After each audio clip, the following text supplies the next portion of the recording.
Assalamualaikum warahmatullahi wabarakatuh.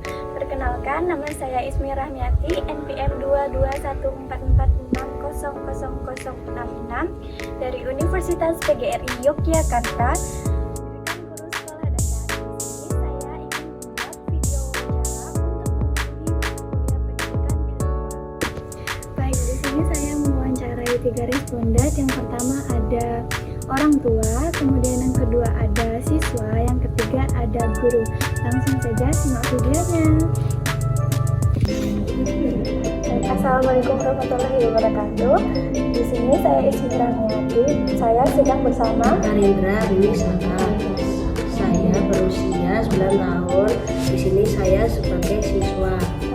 Di sini saya ingin mewawancarai adik kakak nih terkait kelas bilingual. Di sini saya memiliki 10 pertanyaan untuk wawancara. Nah, langsung saja ya ke pertanyaan pertama. Apakah kamu merasa kesulitan belajar dengan 2 bahasa di kelas? Tidak. Jawab pertanyaan yang kedua. Bagian mana yang paling sulit bagi kamu untuk memahami pelajaran atau berbicara dengan bahasa asing? Yang paling sulit?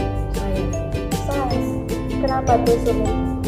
Karena bahasanya yang tidak terlalu populer. Oh iya.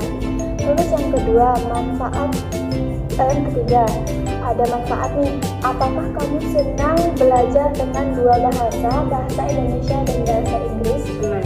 Kenapa tuh bisa senang? Karena aku senang menggunakan bahasa Inggris.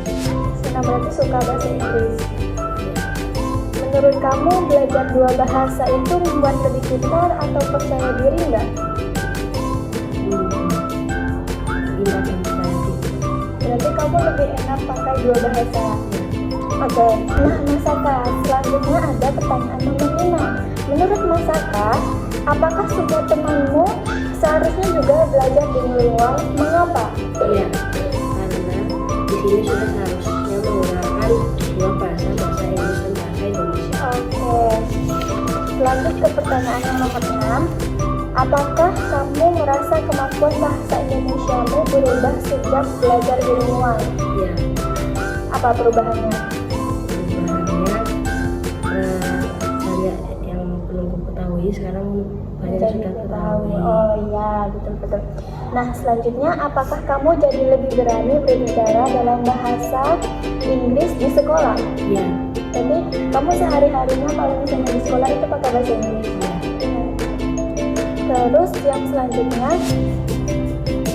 menurut kamu apa hal terbaik dalam belajar bilingual?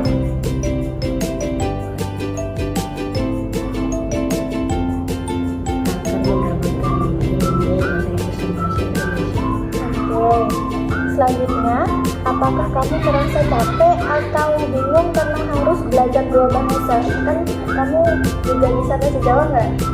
Bisa. Bahasa Indonesia juga bisa. Terus bahasa Inggris capek nggak kalau misalnya belajar banyak bahasa gitu? Nggak. Berarti senang kalau misalnya belajar banyak bahasa, termasuk bahasa bilingual. Oke. Kemudian pertanyaan yang terakhir nih, Mas Saka. Jika kamu bisa memilih, apakah kamu ingin tetap belajar bilingual atau tidak? Ingin terus belajar bilingual. Kenapa tuh? Karena aku suka belajar bilingual. Iya. Oke Mas Saka, mungkin itu saja pertanyaan dari kakak. Terima kasih atas waktunya. Sekian. Assalamualaikum warahmatullahi wabarakatuh. Assalamualaikum warahmatullahi wabarakatuh. Perkenalkan, nama saya Ismi Rahmiati dari Universitas PGRI Yogyakarta. Nah, di sini saya ingin mewawancarai Ibu Artinya Rahayu Haryati. Nah, di sini tujuan saya adalah untuk menjadi mata kuliah semua Ibu. Nah, oke, itu Ibu untuk pertanyaannya. Baik, di sini saya ada beberapa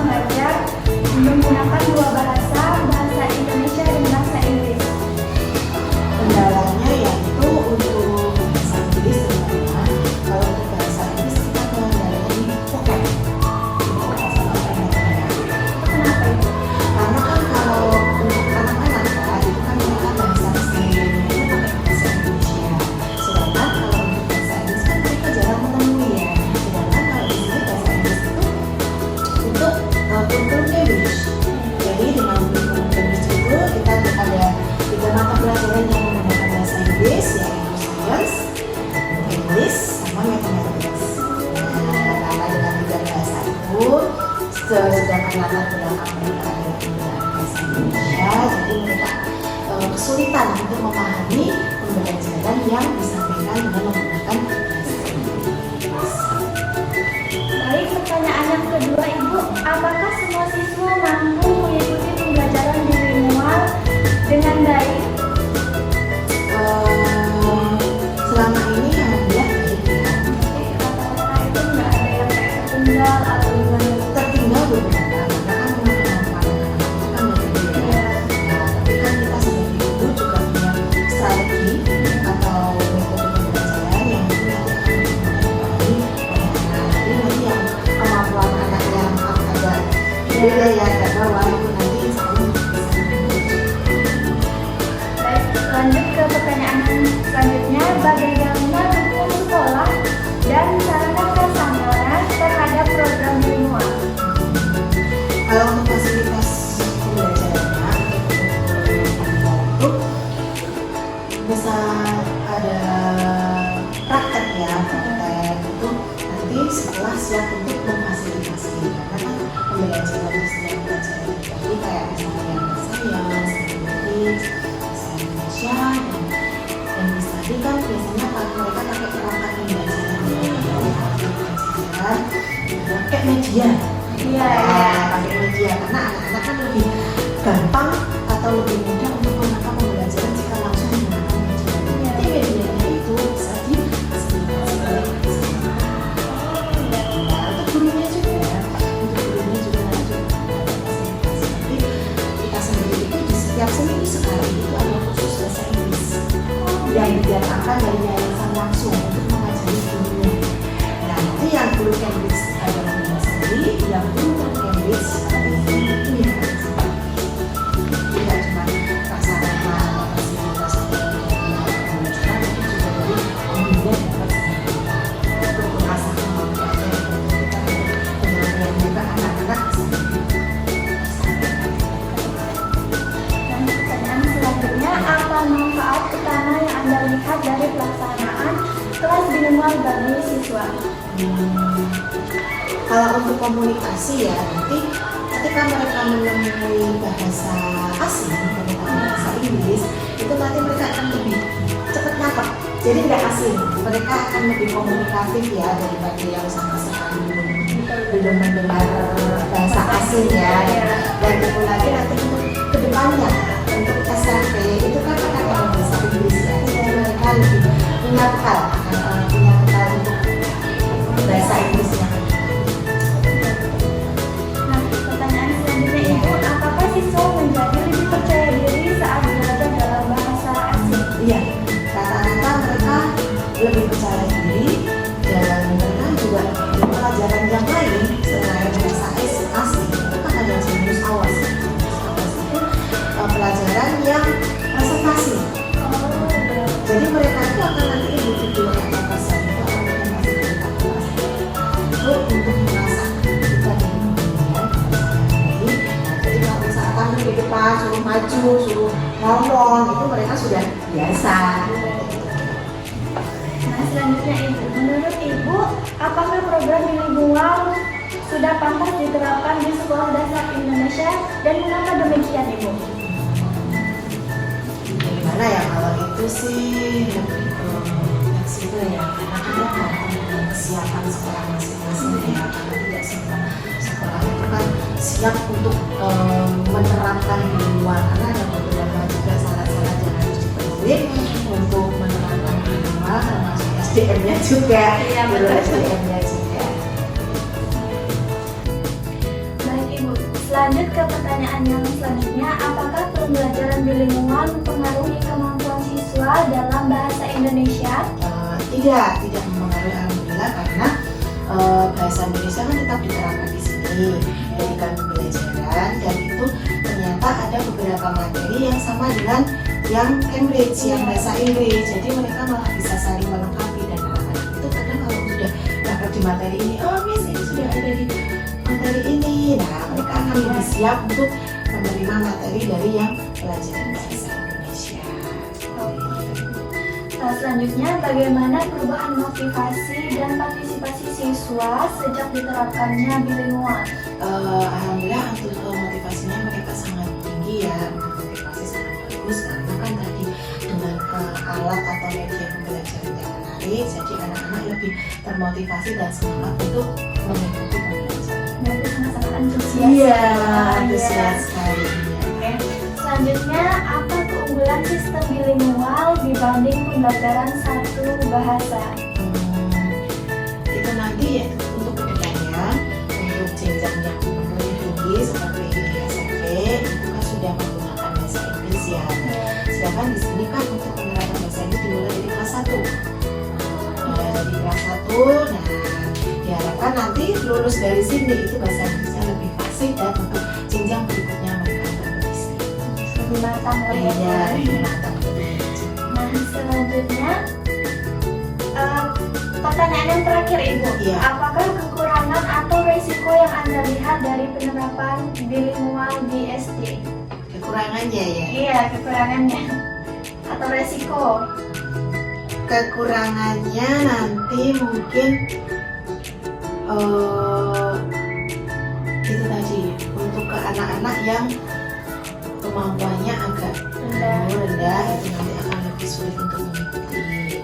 Seperti itu, jadi gurunya loh harus bagaimana anak-anak lebih bisa ekstra ya lagi. lebih ekstra, lebih harus apa ya, cari teknik atau metode yang itu nanti anak-anak semuanya bisa mengikuti atau tujuan dari pembelajarannya itu sendiri bisa tercapai dengan kemampuan anak yang berbeda-beda itu. Jadi kekurangannya ya itu tadi, kurang bisa mencakup anak yang kemampuannya agak kurang dalam bahasa Inggris. Untuk resikonya ya nanti dinilai Nilai akhir atau nilai pelajarannya. nanti kan kalau anak-anak yang kurang bisa mengikuti pembelajaran bahasa Inggris kan juga nilainya jadi agak turun lah. Itu kan juga di kelulusannya juga akan mempengaruhi nilai sekolah ya. Nah, mungkin itu saja wawancara pada kali ini Bu. Terima kasih sudah menjadi narasumber saya. Sama-sama. Mungkin sekian. Wassalamualaikum warahmatullahi wabarakatuh. Waalaikumsalam warahmatullahi wabarakatuh. Assalamualaikum warahmatullahi wabarakatuh. Waalaikumsalam warahmatullahi wabarakatuh. Baik, di sini saya Ismi Rahmiati dari Prodi Pendidikan Guru Sekolah Dasar Universitas PGRI Yogyakarta bersama Ibu Diri Nurini. selaku orang tua siswa. Nah, jadi di sini tujuan saya untuk wawancara Ibu untuk memenuhi mata kuliah bilingual itu. Nah, lanjut ke pertanyaan yang pertama Ibu ya. Apakah Anda kesulitan membantu anak belajar di rumah karena penggunaan dua bahasa di sekolah Ibu? Baik, bahasa Indonesia sama bahasa Inggris Iya. gitu ya. Mungkin 3 bahasa ya sama bahasa Jawa. Oh, iya. Tidak hanya bilingual sebetulnya. Nah, bahasa Arab juga, tapi bahasa Arab hanya dipelajari mungkin ya, maupun hafalan juga. Baik, untuk mengalami kesulitan, yang jelas setiap mengajari anak saya selalu pegang kamus begitu, karena apalagi karena kan bahan buku cetaknya di sana menggunakan bahasa Inggris, kemudian di dalam dari kelas 1 itu buku cetaknya untuk sains bahasa CSES, kemudian matematika juga bahasa Inggrisnya tentu ya itu berbahasa Inggris. Nah, terutama di sains itu kan pelajarannya saja sudah banyak istilah, sudah banyak hafalan. Ini harus menggunakan bahasa Inggris, jadi banyak istilah-istilahnya. Waktu itu tuh kayak apa ya, gerak semua matahari itu apa gitu ya. Jadi sudah belajar konsep sainsnya begitu, ditambah dengan berbagai istilah-istilah bahasa Inggris yang jujur saya sendiri belum pernah dapat gitu ya, sains berbahasa Inggris. Nah, sehingga itu di kelas mulai dari kelas 1 begitu, itu benar-benar saya pegang kamus. Kalau ngajarin itu pegang kamus, karena kan jangan sampai salah, dan biasanya pakai sistemnya ayo nak ditulis begitu, jadi artinya apa begitu ditulis dan nanti bisa diterjemahkan sehingga bisa ini sendiri. Nah, kendala saya kesulitannya adalah di speakingnya. Jadi di kelas 2, 3 ini sudah mulai banyak dikritik, bukan dikritik tapi diberi masukan, ibu bukan gitu bacanya. Jadi misalnya bear. Oh iya. Ya, itu nanti bear gitu. Jadi sudah banyak mulai dikoreksi seperti itu. Anaknya yang koreksi. Anaknya yang mengoreksi orang tuanya itu sudah mulai kelas 2 itu sudah mulai koreksi. Sehingga memang kesulitannya itu. Jadi kita juga harus sebagai orang tua harus mengikuti perkembangan anak begitu ya, belajar begitu. Lanjut ke pertanyaan nomor 2, Ibu. Bagaimana pandangan Ibu terhadap kemampuan guru dalam mengajarkan 2 bahasa kepada anak Ibu? Oke, ya sementara ini saya belum pernah observasi langsung di kelas begitu ya, jadi belum pernah mengikuti mesti mengajarnya bagaimana gitu, hanya berdasarkan background pendidikan begitu. Salah satunya adalah ya memang beliau itu ada yang latar belakangnya adalah bahasa Inggris begitu. Yang beliau yang latar belakang bahasa Inggris ini biasanya memang memegang mata kuliah tinggi yang bahasa Inggris, jadi sehingga lebih full bahasa Inggris begitu. Untuk beberapa guru yang lain yang ini disesuaikan dengan karakteristik pembelajarannya gitu nih. Beliau mengajar membatik, mengajar PAI, mengajar bahasa Indonesia, mengajar ini, sehingga memang porsi Inggrisnya di beberapa pelajaran yang memang tidak tercover seluruhnya gitu. Jadi bahasa Inggris itu ada di beberapa pembelajaran, jadi belum full bilingual untuk seluruh mata. Yang saya tahu seperti itu. Kalau pertanyaan selanjutnya, menurut Ibu, apakah pembelajaran bilingual membantu anak menjadi lebih percaya diri dan cerdas berbahasa? Oke, kalau bahasa Inggris awalnya malah justru membuat anak tidak percaya diri. Awalnya itu adalah pada saat masuk kelas 1, kemudian pada semester 1 itu pertama memang mungkin diri saya sendiri gitu ya, sebagai orang tua agak shock begitu, karena anaknya membacanya belum lancar, kemudian dia juga harus bahasa Inggris. Kesalahan kami adalah kami tidak mengenalkan bahasa Inggris sejak dini begitu. Artinya harusnya tontonan-tontonannya juga sudah berbahasa Inggris, jadi itu jauh lebih membantu mereka untuk bisa mengasah keterampilan mengenai bahasa Inggris. Nah, kami kebetulan tidak ya mengalir saja, apalagi saya bahasa Indonesia gitu ya, sehingga mencintai sastra Indonesia gitu. Nah, sehingga pada saat harus berbahasa Inggris aktif, mereka kesulitan, anak saya kesulitan, belum belajar baca sudah harus baca bahasa Inggris gitu. Nah, akhirnya solusinya adalah di semester kedua kami ikut les bahasa Inggris. Nah, les bahasa Inggris itu alhamdulillah sudah berjalan hampir 2 tahun ya. Jadi progresnya kelihatan, sudah percaya diri. Itu sekarang jadi jauh percaya diri. Jadi ini sudah bisa gitu, walaupun produktifnya mungkin belum begitu, tapi untuk listeningnya dia sudah paham begitu. Nah, itu sih. Lanjut ke pertanyaan selanjutnya, apakah Ibu melihat dampak positif bilingual terhadap hasil belajar anak Ibu? Iya. Ada dampak positif terhadap hasil belajar anak setelah belajar bilingual gitu, sehingga tidak lagi ketika mendengar bahasa Inggris itu tidak lagi sesuatu yang asing gitu. Jadi mereka terdekat dan tidak hanya di bahasa Inggris, alhamdulillah tidak melupakan bahasa ibunya gitu ya. Jadi bahasa daerah juga tetap belajar dan kita mengasah bahasa asing. Berarti prestasinya meningkat itu? Kalau prestasinya meningkatnya mungkin bukan karena penggunaan bahasa ya, tapi lebih kepada yang karena memang berproses untuk belajar gitu. Baik Ibu, lanjut ke pertanyaan selanjutnya. Menurut Ibu, apakah pembelajaran bilingual sudah pantas diterapkan di sekolah dasar di Indonesia ini?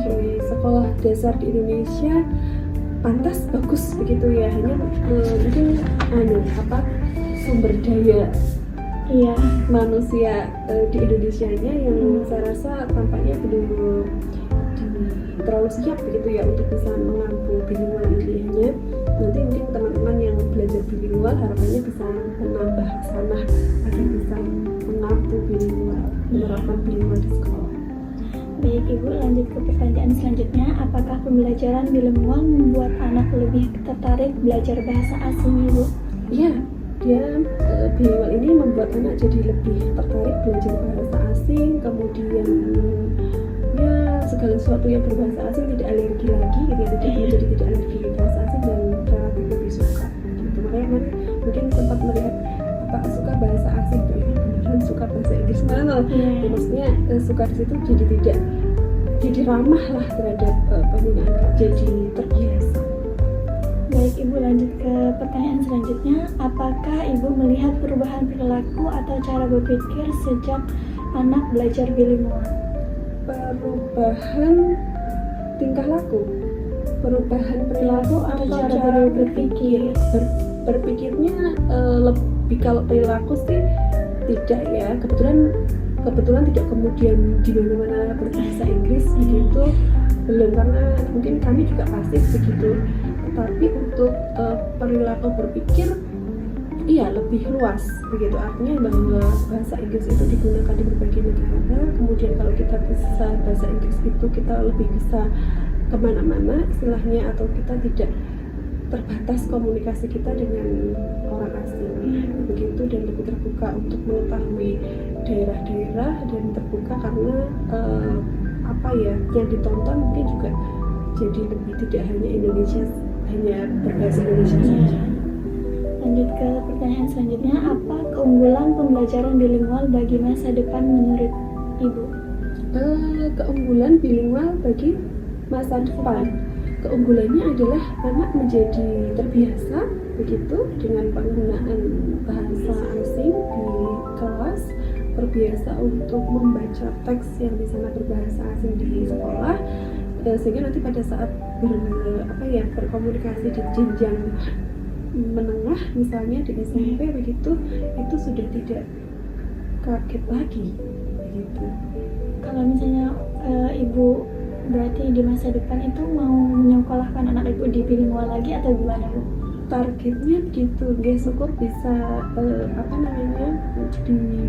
karena target panjangnya barangkali ada keinginan untuk keluar sehingga biasa mulai dari sekarang begitu, sehingga les bahasa Inggrisnya mulai dari kelas 1, harapannya seperti itu. Bukan berarti pendidikan di Indonesia tidak bagus ya, tetapi memang ada impian untuk bisa ke sana, sehingga nanti harapannya tidak kaget lagi. Kalaupun nanti tidak harus keluar begitu, setidaknya ketika nanti misalnya anak saya sih harapannya adalah ketika misalnya anak saya pun nanti SMP-nya di negeri begitu ya, tidak di sekolah swasta yang minimal begitu, harapannya mereka sudah bisa cus begitu untuk berbahasa Inggris tinggi. Karena dulu saya mengalami yaitu tadi bahasanya hanya tertulis, ketika harus speaking jadi terhambat dulu yang saya alami, sehingga saya tidak mau anak saya juga mengalami serupa begitu.